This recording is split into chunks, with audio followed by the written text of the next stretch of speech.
You're watching this video because your parents finally kicked you out, or maybe you've just been looking about buying a house for a long time and you're finally getting around to just researching how to buy a house. What the heck is a loan? FHA? What the heck are closing costs, down payment? You're just trying to get an idea of how much it freaking costs to buy a house. Why is it so complicated to find that out? Well, realtors and lenders make things seem super complicated so we can justify all the money that we get paid. So let's simplify the process a lot today. So my name is Javier and welcome. I'm going to teach you today on the cost of buying a home. Before we start though, if I did anything to help you today, if that subscribe button is still red by the end of this video, consider making it gray for me if you don't mind. Also make sure to check out our Discord community and of course our Twitch where I go live every day, almost every day. So there's two main costs that you need to really worry about. And really, that's all it boils down to. There are the costs associated with your actual loan, and there is your costs associated with the purchase of the house. And anything that pops up as a cost to your house, you should always ask yourself these two questions. If a cost relates to number one, it probably will affect your monthly payment. If a cost is associated with number two, it is simply just a closing cost that's needed for the purchase of the house, and in most states can be paid by somebody else other than you. Now, let's talk about the first category, anything to do with your actual loan. Now, let's not even talk about a house. You know how a loan works. Don't even worry about the word mortgage or whatever. It is simply loan. Let's talk about that. There is a down payment involved, there is an interest rate involved, and then there's a remaining balance. And as we know, the monthly payment is based off the remaining balance and the interest rate that you're getting. So that's how a loan works, right? So you're going to be shocked to find out buying a house is actually the same exact principle. There is a down payment involved, there is your interest rate, and there is the remaining balance. Now, there's going to be several options for down payments. We're just going to go through a list really fast. Now, my editor is going to move me to the side and do this really cool effect. So a bunch of word pops up to the side of me. So hopefully it looks really cool.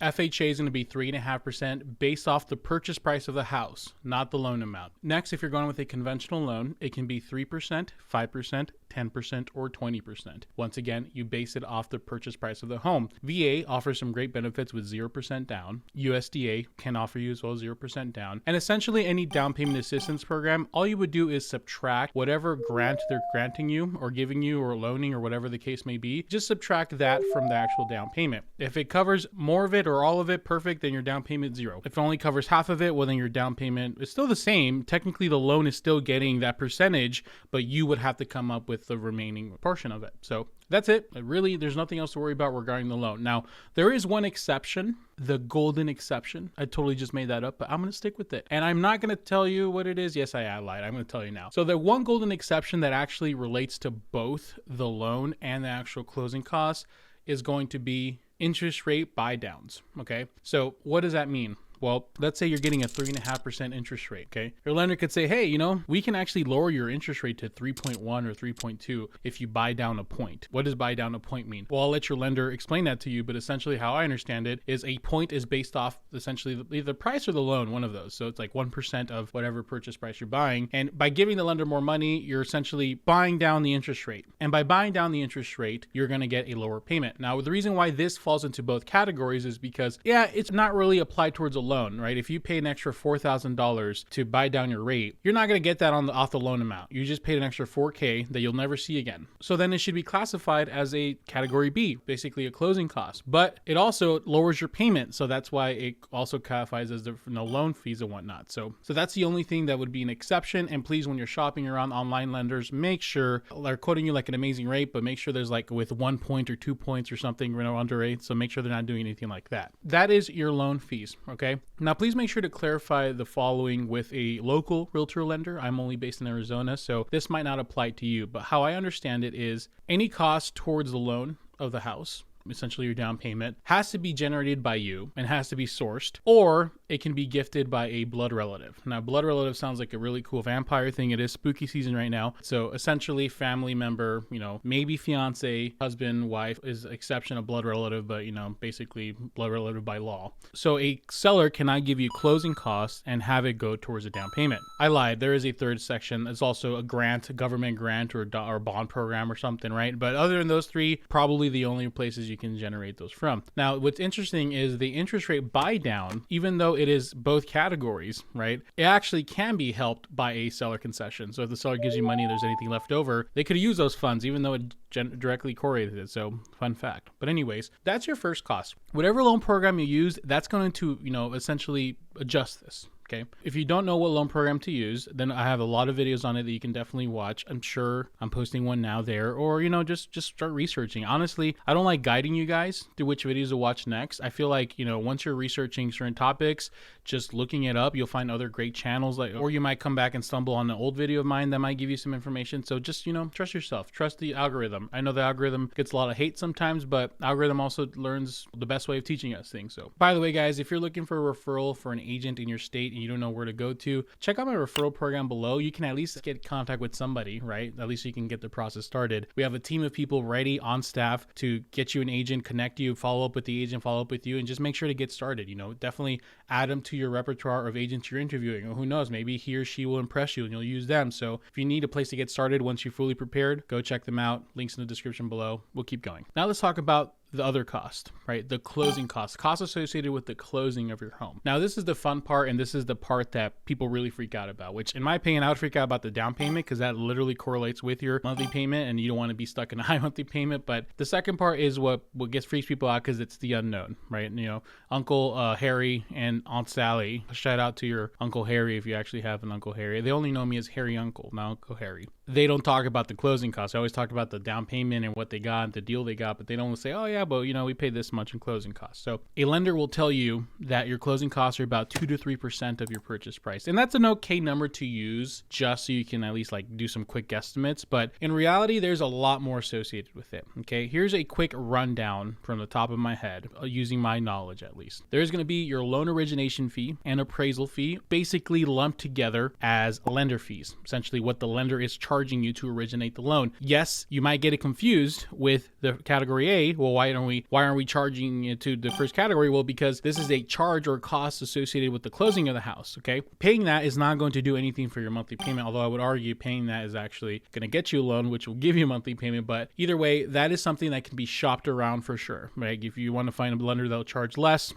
go for it. There's going to be your prepaids. Essentially, when you buy a house, you actually prepay the first year of insurance for the house, a home insurance, like a hazard insurance. So if your hazard insurance is $1,400 a year, well, you're paying the $1,400 for the first year right off the bat. And every month after you close, you're collecting a 12th of next year's payment. Okay. There's also going to be some prepaids depending on when you close. Like here in Arizona, taxes are paid in arrears. Yes, they're in the rear, but also arrears meaning if you're closing right in the beginning of that tax period, the 6 months that you're currently in will have to get paid when you close. So you're going to have to come up with 5 months and the seller will come up with 1 month because they've only lived there for 1 month, and the other next 5 months, you're going to be living there. So it's going to be covered by you. So depending on what season or, what month you close, you might get some tax in the rears.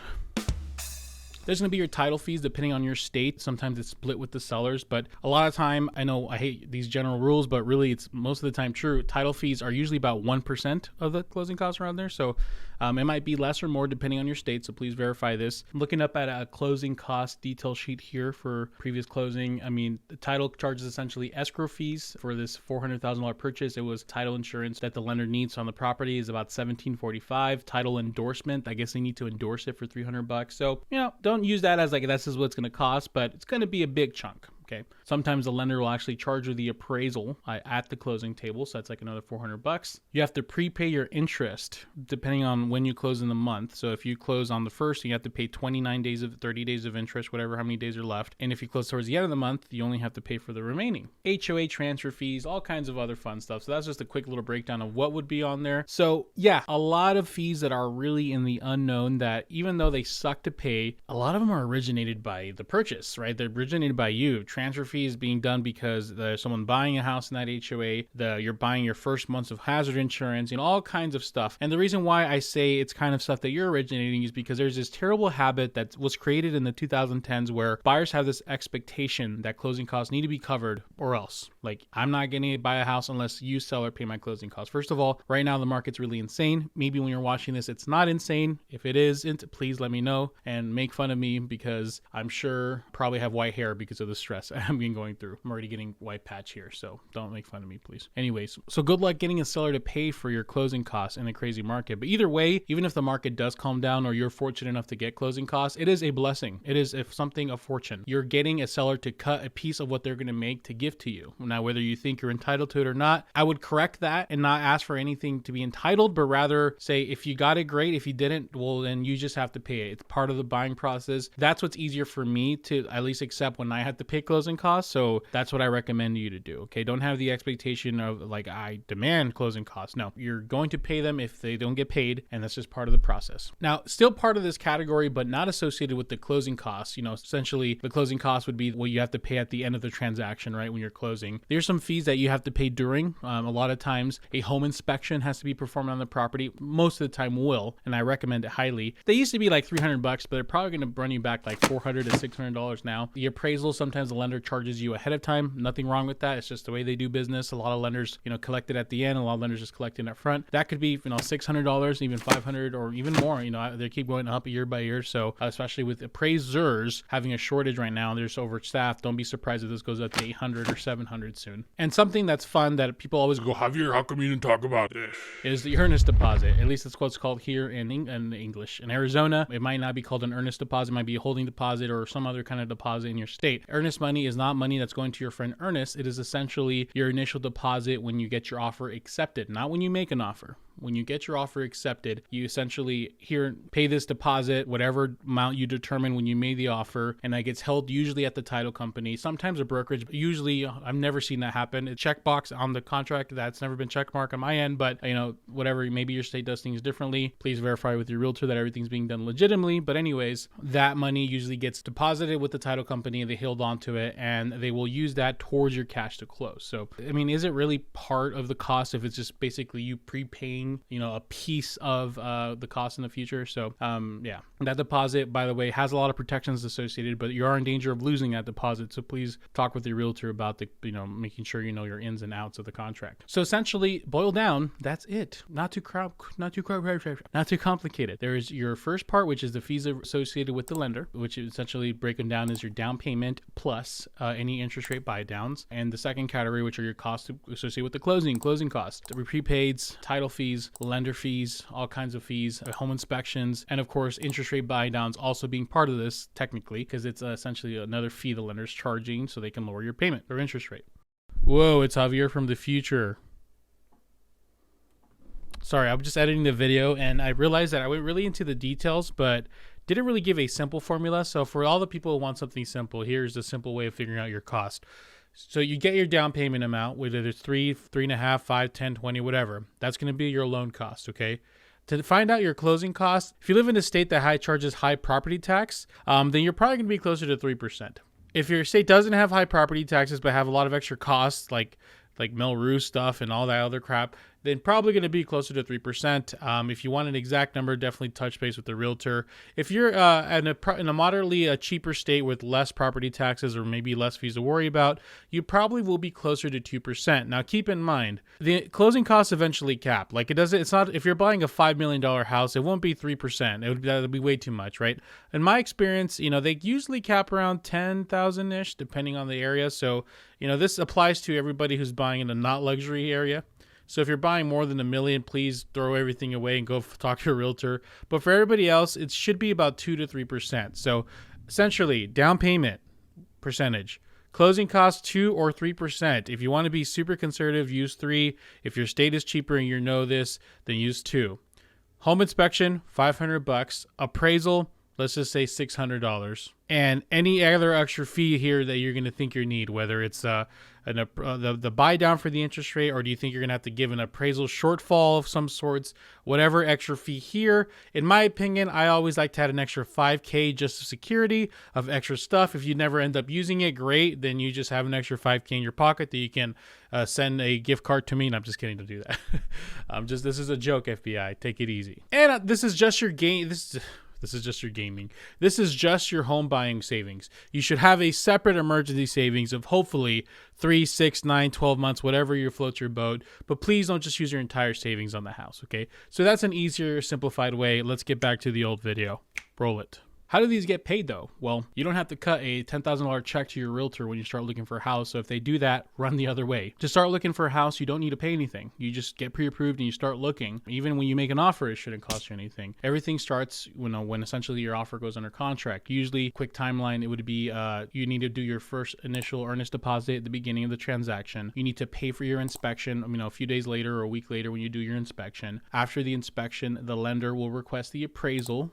In that case, some of them will charge you here and then, or they will charge you towards the end during your closing costs. You get your loan approval. Hopefully everything comes in with the appraisal. And at the very end of the transaction is where you essentially pay everything else, which is going to be called cash to close. Okay. So let's say you gave a $5,000 earnest deposit. You're buying a $500,000 house, 5% down, which would be $25,000. And let's say you had $8,000 of closing costs. Okay. So that is approximately $32,000 if I'm correct there. $32,000. Well, what do you pay at the end of the transaction? So if you're paying attention, you would pay $27,000 because the earnest deposit is already covering, essentially getting applied towards that. So that's what you'd have to pay. So you would have to pay at the end of the transaction all your cash to close. That's where you make a massive check. You get to the title company, you cry. Please make sure to not fall for any scams or any emails, saying, hey, wire the money here, because it's a huge issue right now. But basically that's it. Those are the costs of buying a house. So I hope this gave you some peace of mind in knowing how much it costs to buy a house and what you need to start saving and preparing for. The home buying journey is really weird because a lot of people tend to rush the most important part, which is essentially preparing, right? Because they get so excited with a house they saw at an open house, or I don't know, they watch an HGTV show and they want to be the next Joanna Gaines and they just rush. So what I recommend to you is you should really savor. I savor because I'm hungry. Taco Bell DoorDash has got here, and even though I shouldn't eat it, I'm going to go eat it. Really take your time and prepare for the home purchase. Enjoy this time more. When you start looking for a house, you go under contract. Yes, you're still going to be nervous because it's your first time, second time, whatever. I still get nervous when I buy a house, but you're going to be in a much better position than someone who doesn't know anything. You're going to be prepared. If something seems odd, you're going to be able to catch it ahead of time. You're going to know what questions to ask, and better off just be prepared. Oh, who knows? Maybe I'm just plugging my channel because that's all I talk about is home buying stuff. And that's all the time we have today. So thank you so much for your time. All this links in the description below. Check me out on other platforms. I'll see you guys in the next one.